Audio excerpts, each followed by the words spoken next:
Hello and welcome to week 3. This week we're going to be starting a conversation that is extremely important in this course, and that is employee engagement. In fact, your final project, like your big hooray in this class, is going to be a strategy to enhance employee engagement. Well, it's kind of hard to do that, or impossible, if you don't understand what employee engagement means to begin with.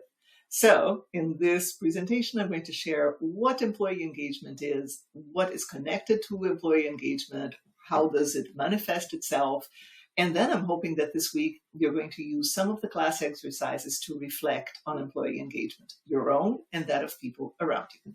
All right, let's get started.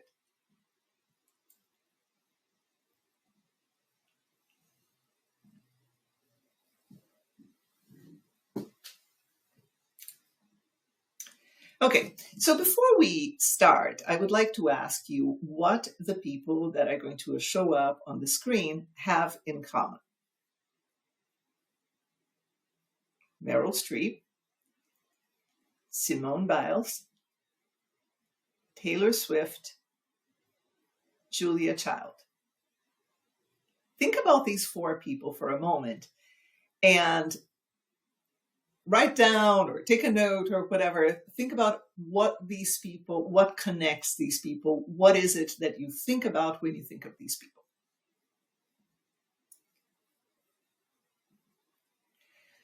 So you may have said, well, these people are famous, they are celebrities, they are well known, they are rich. I don't know. I'm not sure if Julia Child was rich or not, to be honest. But there's something else, that there's a reason why I have these people here. There's something else that is important. And that something is the connection between these people and what they do. So when you think of Meryl Streep, you probably think of art, acting, movies, and so on. And when you think of Julia Child, you probably think of a cookbook or cooking or expert cooking or whatever it is. In other words, these people are the embodiment of their profession. When you think of them, you think of the profession. It's hard to think of gymnastics these days without thinking of Simone Biles, for example.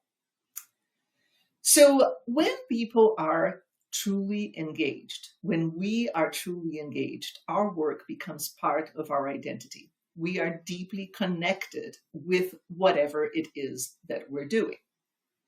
So there's a deep connection, that's the definition in here, a deep connection between who you are and what you do. That's what employee engagement is.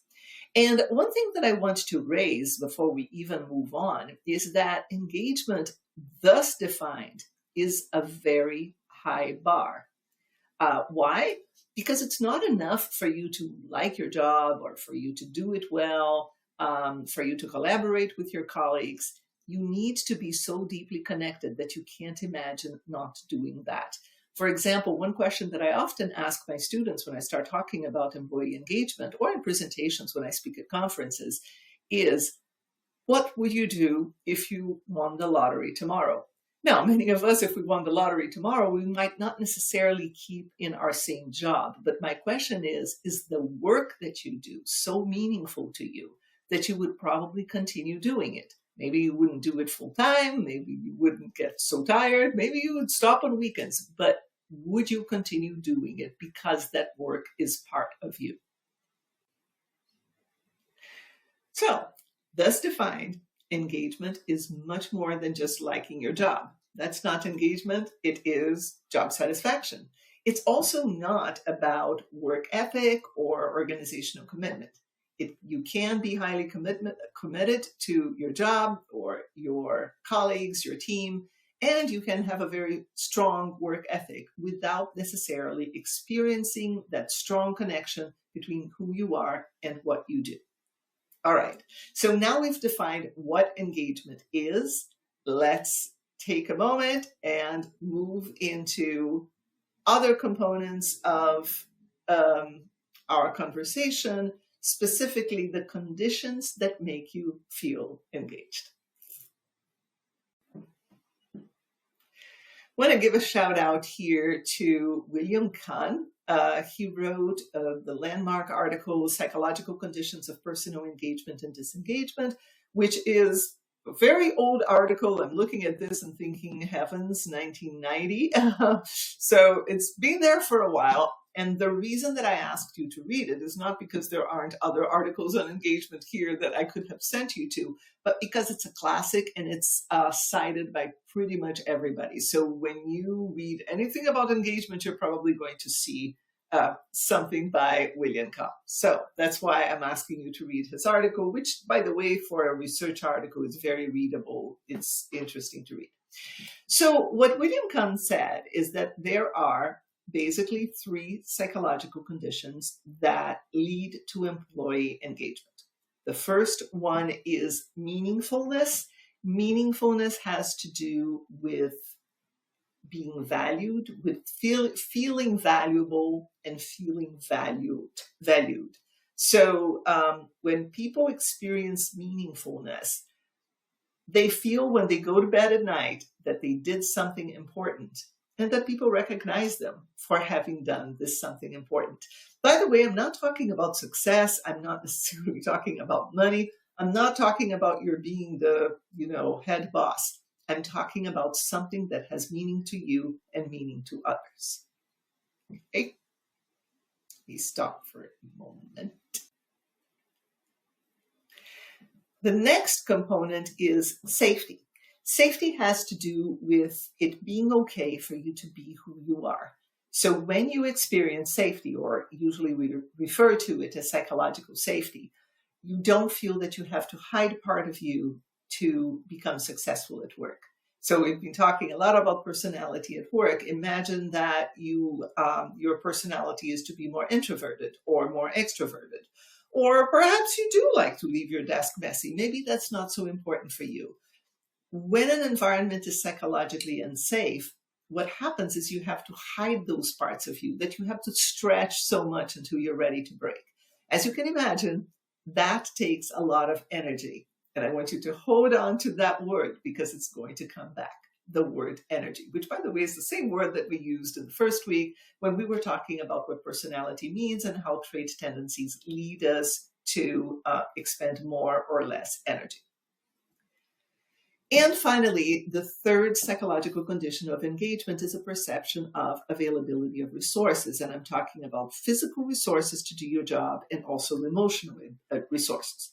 Physical resources. If when you are doing your job, you don't have the minimum tools that you need to do your job well, that takes a lot of energy. It gets exhausted.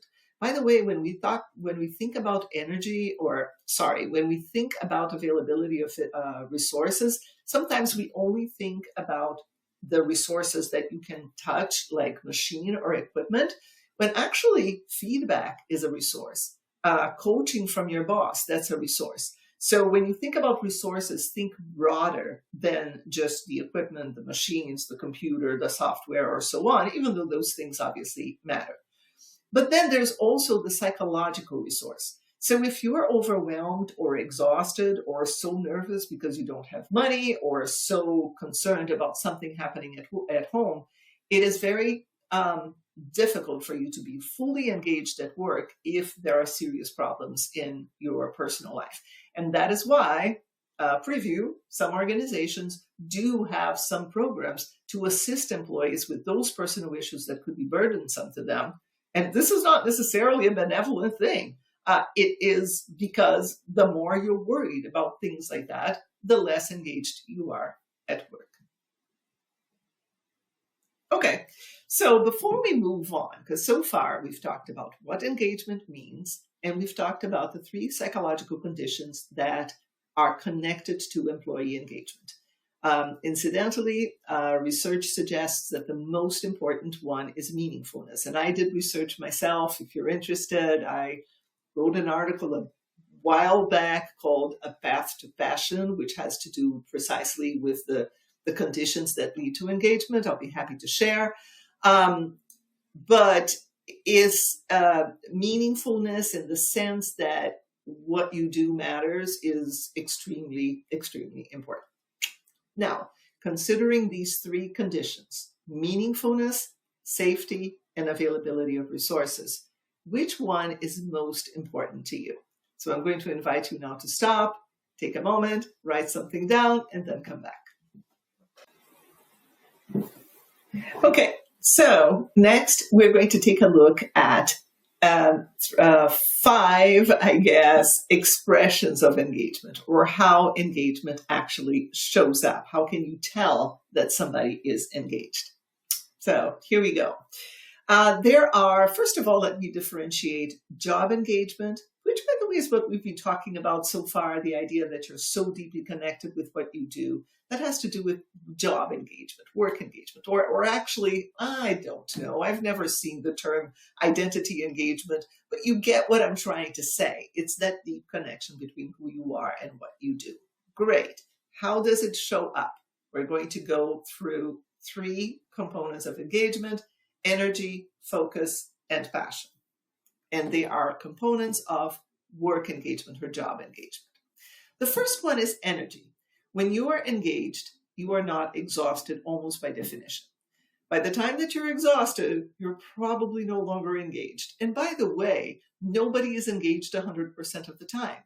By definition, your energy gets depleted at some point in time, and then you disengage, even if temporarily. So engagement is not a constant. It's, if you are engaged, that doesn't mean you're going to be engaged 24/7 every day, every time. Everybody gets frustrated with what they do at some point in time and feels disconnected from it. Anyway, that's what energy is. By the way, remember when I was saying, hey, if you don't have available resources, physical and psychological, that could deplete your engagement. If you're being forced to be somebody who you're not, that could deplete your engagement. Why? Because it's depleting your energy. It's forcing you to be somebody you're not, and you're using all your energy on that. So that is energy. The next one I'm going to call focus. By the way, when you look at the literature and engagement, you may see this with a different name. A professor who is known, or a researcher who is known as the guru of engagement, Dr. Wilmar Shalfeli from Utrecht University, I believe.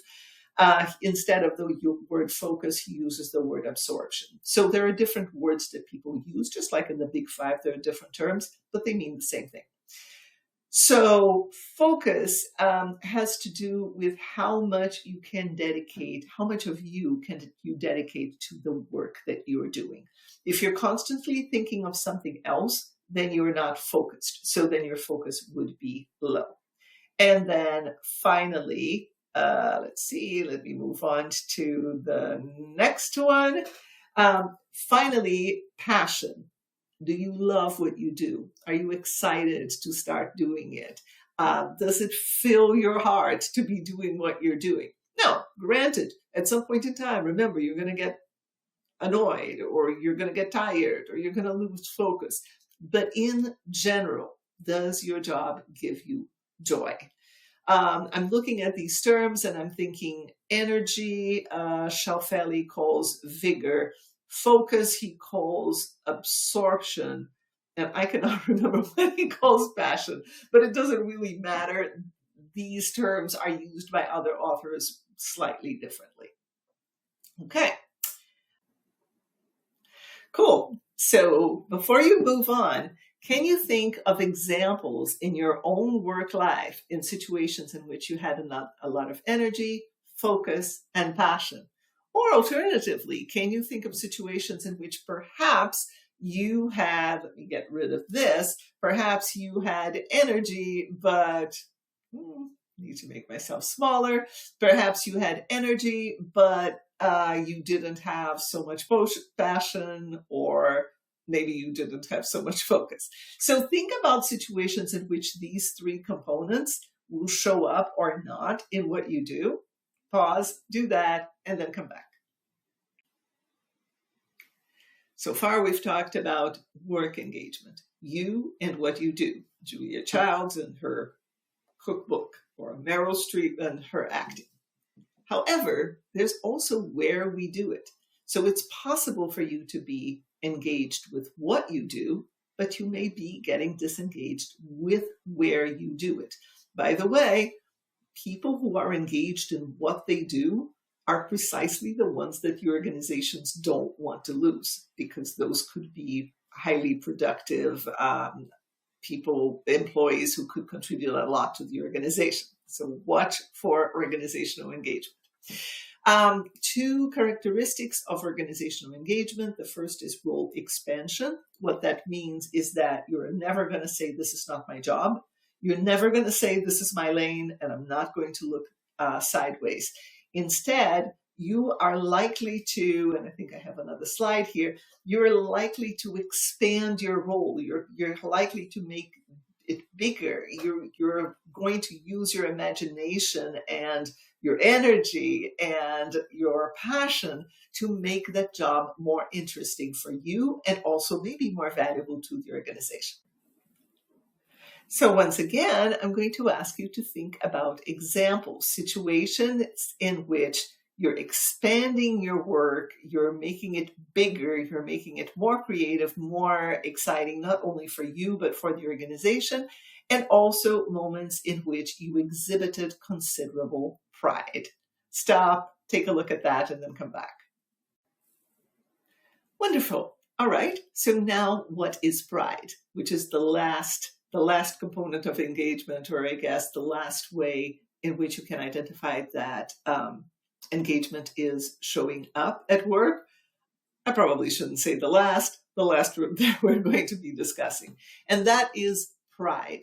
Pride is just like the name says. Are you proud of where you work? Are you going to be excited to tell people where you work? Are you going to be inviting other people to work with you, to join your organization? Both role expansion and pride are highly important to organizations. And don't forget what I said before, it's possible for organizations to lose people who are very engaged from a job perspective because it's not working out for them where they are. Terrific. So now that you've learned what are the psychological conditions that lead to engagement, namely meaningfulness, safety, and availability, and then you also learned how people manifest engagement, energy, focus, and passion, and then from an organizational side, role expansion and pride, I'd like you to ask yourself this question. If there was only one thing that you could do for your organization to enhance its engagement or the employee engagement, what would that one thing be? Now, by the end of this course, you're going to be presenting far more than one thing. You're going to be presenting a full-blown strategy. But for now, just think of one thing that you can do after watching this presentation. I hope you enjoyed this presentation. I hope it was useful to you, and have a great rest of your week.